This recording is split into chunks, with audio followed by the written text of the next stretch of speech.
स्वागत है आप सभी का लिब्रस के इस ऑनलाइन प्लेटफॉर्म पे। दोस्तों, पिछली वीडियो में हम लोग पढ़ रहे थे समरूप त्रिभुज पे आधारित प्रश्न, और इस वीडियो में हम लोग उस पे कुछ प्रश्न शेष रह गए थे जिसे हम लोग कंप्लीट करेंगे। दोस्तों, इस प्रकार से सीधे सवाल पे कि दिया है त्रिभुज एबीसी में डी और ई बिंदु भुजा एसी और एबी पर इस प्रकार से स्थित है, और AB पर इस प्रकार से स्थित है कि कोण ADE कोण B के बराबर है। दोस्तों, हम बताए थे इसमें कि ऐसा सवाल जब भी आए तो सबसे पहले आपको क्या करना है, फिगर बनाना। अगर इसमें फिगर बनाना आप सीख गए तो फिर सवाल तो फटाफट सॉल्व हो जाता है। सबसे पहले फिगर बनाते हैं। दिया हुआ है त्रिभुज ABC, एक त्रिभुज बनाते हैं ABC, त्रिभुज ABC में D और E बिंदु, देखिए D और E बिंदु AC और AB पर है, यानी कि D बिंदु कहाँ है, AC पर। AC पर हमने कर दिया D बिंदु को, और AB पर E बिंदु है, यहाँ पे E बिंदु ला दिया। इसको थोड़ा सा और बड़ा करते हैं। अब उसके बाद से दिया है यहाँ पे E बिंदु है। अब इसके बाद से दिया है कि इस प्रकार से स्थित है कि कोण ADE कोण B के बराबर है। कोण ADE यानी कि इसको मिलाना पड़ेगा, यहां से कोण ADE कोण B के बराबर, यानी कि ये दोनों कोण आपस में बराबर है, ये दोनों कोण आपस में बराबर है। और AD दिया है कि 7.6। अब यहाँ ध्यान से थोड़ा समझना है कि ये दोनों कोण बराबर है। ध्यान से देखिए कि यह त्रिभुज दो भाग में बटा है, यानी कि इसमें दो त्रिभुज बन गया। एक त्रिभुज ADE बन गया, त्रिभुज ADE, और एक त्रिभुज बन गया ABC। इसमें अब दो त्रिभुज बन गया। तो देखा जाए क्या दोनों त्रिभुज सिमिलर है या नहीं। यहाँ पे ये दोनों कोण, दोनों त्रिभुज में से ये दो कोण आपस में बराबर है, और ये वाला कोण दोनों में होगा क्योंकि ये कॉमन है, ये दोनों में होगा। छोटे वाले त्रिभुज ADE में भी A होगा और ABC में भी A होगा, यानी कि दोनों त्रिभुज में कोण A क्या होगा, कॉमन होगा। तो बचा ये वाला कोण, यानी कि किसी भी त्रिभुज का अगर कोई दो कोण बराबर है तो तीसरा कोण अपने आप बराबर होता है। वही क्या कहते हैं हम लोग, समरूप त्रिभुज कहते हैं। यानी कि हम कह सकते हैं कि ADE और त्रिभुज ABC क्या होगा, सिमिलर ट्रायंगल होगा। अब इसमें दिया है कि AD 7.6 है, AD की लंबाई दिया है 7.6, और AE की लंबाई दिया है 7.2, AE दिया है 7.2, B दिया है 4.2, BE 4.2, एंड BC दिया है 8.4। इसकी लंबाई दे रखा है 8.4। तो कह रहा है DE की लंबाई क्या होगी, यानी कि ये वाला पूछ रहा है। कितना आसान है। तो समरूप त्रिभुज में बताए थे कि बराबर कोण के सामने की भुजा का अनुपात भी आपस में बराबर होता है, या संगत भुजाओं का अनुपात आपस में बराबर होता है। तो बराबर कोण के सामने की भुजा लेते हैं।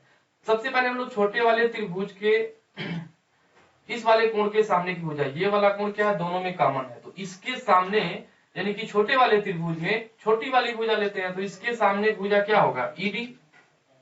तो इसी के सामने बड़ी वाले त्रिभुज में बड़ी भुजा क्या होगा, BC। अब इसके बाद से लेते हैं हम लोग कि इस वाले के सामने, यानी कि सिंगल, ये जो सिंगल देख रहे हैं आप, ये वाला कोण, इसके सामने की भुजा क्या है, AD।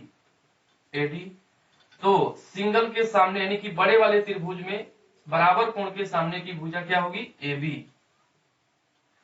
ध्यान से समझिएगा कि बराबर कोण के सामने की भुजा का अनुपात भी आपस में बराबर होता है। तो हमने छोटे वाले त्रिभुज में इसके सामने AD लिया, तो फिर इसी के सामने बड़े वाले में BC लिया, दोनों का अनुपात। और यहाँ पे सिंगल के सामने AD है, तो यहाँ पे सिंगल के सामने क्या है, AB है, इन दोनों का अनुपात आपस में बराबर होगा। अब वैल्यू पुट कर दिया जाए। ED के जगह पे हम क्या रख सकते हैं, यही तो पूछ रहा है, ED पूछ रहा है, और BC के जगह पे हम लिख सकते हैं, BC के जगह पे लिख सकते हैं 8.4, और यहाँ पे AD के जगह पे लिख सकते हैं 7.6, और AB की वैल्यू पूछ रहा है। देखिए AB यहाँ से यहाँ तक है, यानी कि दोनों जोड़ देंगे तो यहाँ 7×4 11.4 हो जाएगा, ये हो गया 11.4। अब यहाँ से इसको काट पीट करेंगे तो दशमलव के बाद एक डिजिट, दशमलव के बाद एक डिजिट, दशमलव हट जाता है। अब इसको काट देंगे तो ये हो जाएगा 19 चौके 76 और 19 छक्के 114। अब यहाँ से भाग देंगे तो ये 6 से कट जाएगा, तो ये हो जाएगा 6 कम 6 और 6 चौके 24 यानी कि 1.4, 14 छक्के 84, 1.4 से 4 में यहाँ गुणा करेंगे तो 14 चौके 56 यानी कि 5.6 सेंटीमीटर। तो यहाँ से हमने एडी की लंबाई निकाल लिया 5.6। ये इस सवाल का उत्तर होगा। तो ये बहुत इजी है, इसी प्रकार से सवाल प्रीवियस ईयर में पूछता रहता है। और ये सारी चीज आपका पीआरटी के जो लोग अगर रेलवे वगैरह की तैयारी कर रहे हैं उनके लिए भी ये बहुत इंपॉर्टेंट है, या एसएससी में आप प्रीवियस ईयर में भी पढ़ सकते हैं जो लोग। तो ये प्रीवियस ईयर में भी इस तरह से सवाल एसएससी वगैरह में पूछता रहता है। तो आप देखते रहे, ये सारा वीडियो देखते रहे, कम से कम आपका बेसिक पूरा एकदम बेहतरीन हो जाएगा, स्ट्रांग हो जाएगा। जिसका भी अगर बेस वीक है वो पूरा कंप्लीट कर लेगा अपना सारा वीडियो देख करके, और इसका नोट्स बनाते रहिए ताकि आगे चल के एसएससी वगैरह पे अगर आधारित सवाल आएगा, एसएससी के लिए हम लोग जब वीडियोस बनाएंगे स्पेशल, तो उसमें आपको समझने में दिक्कत नहीं होगी, क्योंकि और भी ज्यादा टफ सवाल वहां पे आएगा। तो अभी हम लोग जो टारगेट किए हैं ये हमारा पीआरटी तक है। पीआरटी में आपका जो भी आएगा, या यूपी टेट में या सीटेट जूनियर में जो भी पूछेगा, इन सब पे ही आधारित पूछेगा, इसी तरह से क्वेश्चन पूछता है। प्राइमरी का जिनको देना है उनके लिए चिंताजनक स्थिति नहीं बनानी है दिमाग में कि इतना टफ क्वेश्चन है, कैसे क्या होगा। कुछ लोग कमेंट भी किए थे, तो इतना टफ क्वेश्चन देखिए प्राइमरी में नहीं आता है। प्राइमरी के लिए लोग, प्राइमरी वाले लोग को परेशान होने की जरूरत नहीं है, जिनका भी जूनियर का देना है उनके लिए। अब उसके बाद नेक्स्ट क्वेश्चन दिया है कि त्रिभुज एडीसी में, त्रिभुज एडीसी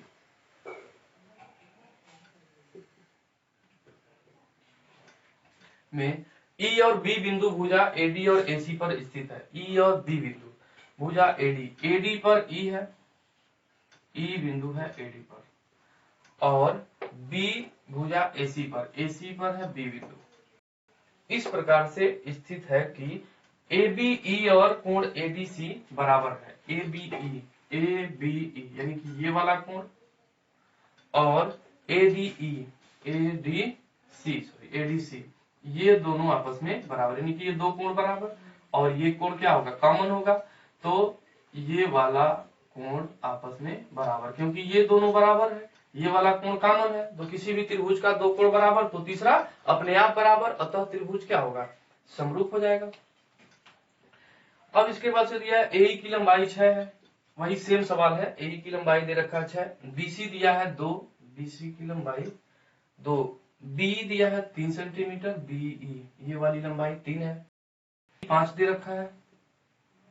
तो ए बी प्लस डी का मान पूछ रहा है। ए बी प्लस डी कितना आसान है, देखिए इसकी लंबाई पूछ रहा है प्लस इसकी लंबाई पूछ रहा है, बहुत इजी है, इसको ध्यान से समझिएगा।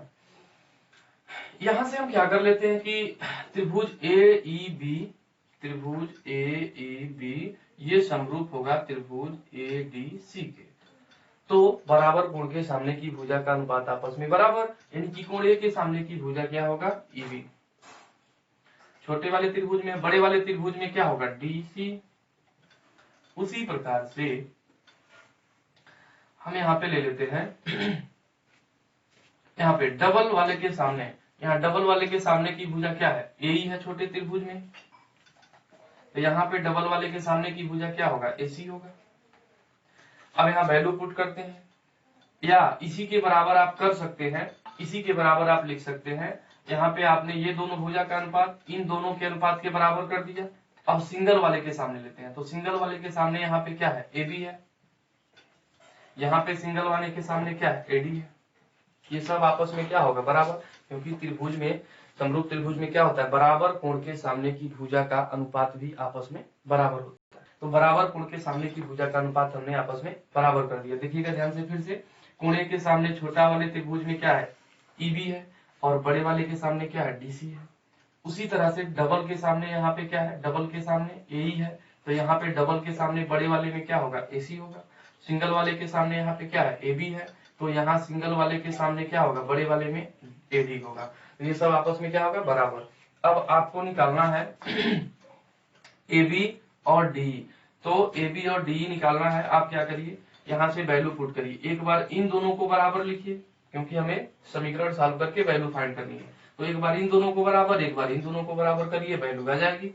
यानी कि हम लिख सकते हैं ईबी के जगह पे ईबी के जगह पे हम लिख सकते हैं क्या 3, और डीसी के जगह पे क्या लिखना पड़ेगा 5, बराबर एई के जगह पे हम लिख देंगे क्या एई की वैल्यू दे रखा है 6, और एसी की वैल्यू तो फाइंड नहीं है, एसी फाइंड कर देते हैं।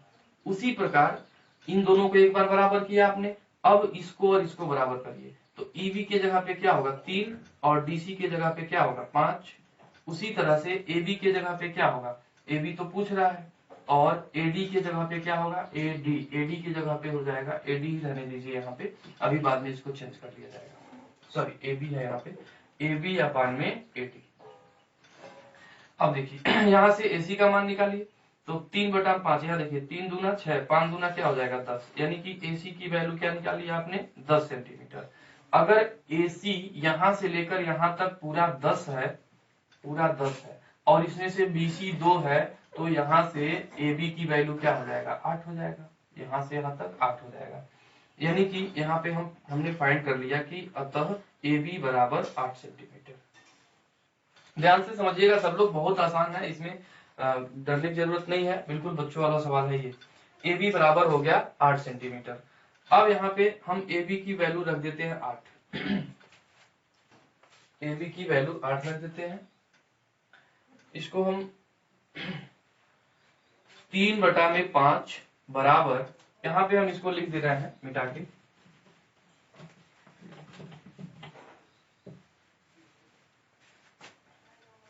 3/5 बराबर AB अपान में AD।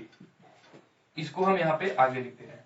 तो AB के जगह पे हम लिख सकते हैं क्या 8, क्योंकि हमने AB का वैल्यू फाइंड कर लिया है 8, और नीचे आ गया AD। अब AD निकालिए तो 8 बचे कितना होगा 40, और 40/3 ये निकल गया आपका बराबर AD, यानी कि AD का मान, इसका इसमें गुणा करेंगे 40 और भाग देंगे 30, AD आ जाएगा। तो AD का मान हो गया 40/3। अब यहाँ से हमने फाइंड कर लिया AD की वैल्यू। अगर हम AD की वैल्यू में से 6 घटा दें तो क्या मिल जाएगा DE की वैल्यू मिल जाएगा। यानी कि DE अगर फाइंड करना है तो AD में से क्या करना पड़ेगा, हमें माइनस करना पड़ेगा AE को, AD माइनस AE। AD की वैल्यू कितना दे रखा है, तो 40/3, और AE कितना दे रखा है 6। तो यहाँ पे 6 तियां 18, 40 में से घटा देंगे तो 22/3। ये हो गया DE की वैल्यू। तो डी और AB की वैल्यू मिल गया यहाँ से। अब कह रहा है कि दोनों का योगफल क्या होगा, तो DE और AB को ऐड कर दिया जाए। DE और AB को यहाँ पे जोड़ लीजिए तो ये हो जाएगा, यहीं पे कर देते हैं AB प्लस डी, जोड़ लीजिए इसे। तो AB की वैल्यू आ गया है 8, और DE हो गया 22/3। तो 8 तियां 24, 22, 46/3, यानी कि AB प्लस डी का मान हो गया। ये इस सवाल का उत्तर होगा, या आप इसको दशमलव में लिख सकते हैं। तो दोस्तों बहुत ही आसान था। अब इसके बाद से हम लोग ऐसे ही कुछ क्वेश्चन और है, इसको भी सॉल्व कर लिया जाए। तो अगला सवाल है कि, तो दोस्तों नेक्स्ट क्वेश्चन है, बहुत इंपॉर्टेंट है ये सवाल है। अब इसके बाद से लगभग 4 क्वेश्चन आपका जो पीआरटी यूपी टेट जूनियर वगैरह में सीटेट में भी पूछा हुआ है, जो हम लोग डिस्कस कर रहे हैं। दिया त्रिभुज एबीसी में पी और क्यू बिंदु भुजा क्रमशः एबी और एसी पर स्थित है। तो सबसे पहले एक ट्रायंगल बनाते हैं एबीसी, बहुत आसान है, एबीसी। अब कह रहा है कि एबी और एबी भुजा पी और क्यू बिंदु क्रमशः भुजा एबी और एसी पर स्थित है। AB और AC पर, यानी कि AB पर हो गया आपका P और AC पर Q। अब कह रहा है कि PQ और BC समांतर है, ये दोनों भुजा पैरेलल है, ये दोनों भुजा पैरेलल है। पैरेलल होने की वजह से ये दोनों कोण क्या होगा, बराबर होगा, और ये दोनों कोण भी बराबर होगा। इसको हम बता चुके हैं पिछली वीडियो। और ये वाला कोण क्या हो गया, कॉमन हो गया। तो जब किसी भी त्रिभुज का दो कोण आपस में बराबर हो तो तीसरा अपने आप बराबर, यानी कि त्रिभुज APQ और त्रिभुज ABC क्या हो गया, समरूप हो गया। यहां से लिख सकते हैं त्रिभुज पी क्यू ये समरूप है त्रिभुज ABC का। अब इसके बाद से दिया है कि AP और PB की लंबाई 3:2 है। यहाँ पे देखिए दिया है AP और PB की लंबाई 3:2 ये गिवन है। AP की लंबाई 3 इकाई मान लेते हैं, AP मान लेते हैं 3 इकाई और PB मान लेते हैं 2 इकाई। ठीक है, यह यहाँ से लेके यहाँ तक 3 यूनिट है और यहाँ से यहाँ लेकर 2 यूनिट है। अगर हम पूरा AB की बात करें AB का, तो AB 3 और 2 कितना हो जाएगा, 5 इकाई हो जाएगा। AB की वैल्यू कितना हो जाएगा, 5। यहाँ हमने रेशियो से AP का जगह पे AP की वैल्यू 3 रख दिया और PB की वैल्यू 2 रख दिया, तो यह पूरा AB कितना हो जाएगा, 5 इकाई हो जाएगा, 5 यूनिट हो गया। अब इसके बाद से कह रहा है कि त्रिभुज APQ का क्षेत्रफल और समलंब चतुर्भुज PQCB के क्षेत्रफल का अनुपात और त्रिभुज APQ और ABC के क्षेत्रफल। तो सबसे पहले ये वाला निकालते हैं, दूसरा वाला क्वेश्चन फाइंड करते हैं। बहुत आसान है, आपको पता होना चाहिए कि समरूप त्रिभुज में कि बराबर कोण के सामने की भुजा का अनुपात बराबर और इनके भुजा के इनके क्षेत्रफल का अनुपात समरूप त्रिभुज के क्षेत्रफल का अनुपात इसके भुजाओं के वर्गों के अनुपात के बराबर होता है। तो इसमें क्या करना है, भुजाओं का अनुपात लेते हैं, यानी कि यहां से कोण Q के सामने की भुजा क्या है, AP है। कोण Q यहाँ पे सिंगल है, इसके सामने की भुजा AP। कोण C, बड़े वाले त्रिभुज में कोण C के सामने की भुजा क्या होगा, AB, और AB की लंबाई 5 है, AB।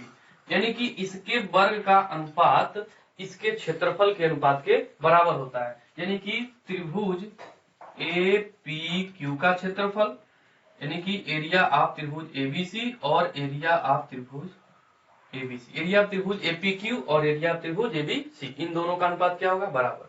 तो यहाँ पे हम इधर साइड में अनुपात डायरेक्ट लिख लेते हैं कि एरिया ऑफ त्रिभुज APQ और एरिया ऑफ त्रिभुज ABC, इन दोनों का अनुपात AP स्क्वायर और AB स्क्वायर के बराबर होगा, AP स्क्वायर और AB स्क्वायर के बराबर होगा। अब बताइए यहाँ पे AP स्क्वायर के जगह पे हम क्या लिख सकते, तो 3 का स्क्वायर क्या हो जाएगा, 9, और AB के जगह पे हम लिखेंगे, अगर AB के जगह पे 5, तो 5 का स्क्वायर क्या हो जाएगा, 25। यहाँ पे AB के जगह पे 5 लिखेंगे, स्क्वायर होगा 25। AP के जगह पे यहाँ पे देखिए साफ साफ दिया हुआ है 3 इकाई, तो AP के जगह अगर 3 लिखेंगे तो स्क्वायर है तो 9 हो जाएगा। तो यहाँ से आपका आंसर हो गया पहले सवाल का कि APQ और त्रिभुज ABC के क्षेत्रफल का अनुपात हो जाएगा 9:25 का। तो ये पहले सवाल का उत्तर हो गया आपका, दूसरे सवाल का उत्तर हो गया 9:25। अब इसके बाद पहले सवाल पे आते हैं कि त्रिभुज APQ का क्षेत्रफल, एरिया ऑफ त्रिभुज APQ और एरिया ऑफ समलंब चतुर्भुज PQCB, यानी कि इसका पूछ रहा है, इतने का एरिया पूछ रहा है। तो ध्यान से समझिए, बहुत आसान है, इसका एरिया का अनुपात पूछ रहा है और इसके एरिया का अनुपात पूछ रहा है। तो दोस्तों ध्यान से समझिए, यहाँ से त्रिभुज ABC का क्षेत्रफल हमने निकाल लिया 25 इकाई, यानी कि इस टोटल का क्षेत्रफल 25 है और उसमें से APQ का क्षेत्रफल 9 है। ये क्या है, 9, यहाँ से लेकर यहाँ तक 9 है और यह पूरा क्षेत्रफल 25 दे रखा है। तो यह बीच वाला क्या बचेगा, उधर 9 है और पूरा 25 है, तो बीच वाला क्या हो जाएगा, 16 इकाई हो जाएगा। यानी कि इस छोटे वाले का क्षेत्रफल और इसका क्षेत्रफल 9:16 का रेशियो बनेगा, यानी कि 9:16 के रेशियो में हो जाएगा। ये हो गया आपका फर्स्ट सवाल का आंसर, ये हो जाएगा सेकंड सवाल का उत्तर। इस प्रकार से आपका आंसर आ जाएगा। तो दोस्तों इसमें घबराने की जरूरत नहीं है, बहुत इजी सवाल है। अब इस पे आधारित हम लोग और भी सवाल करेंगे और इसके बाद से आप सभी को बहुत बहुत धन्यवाद।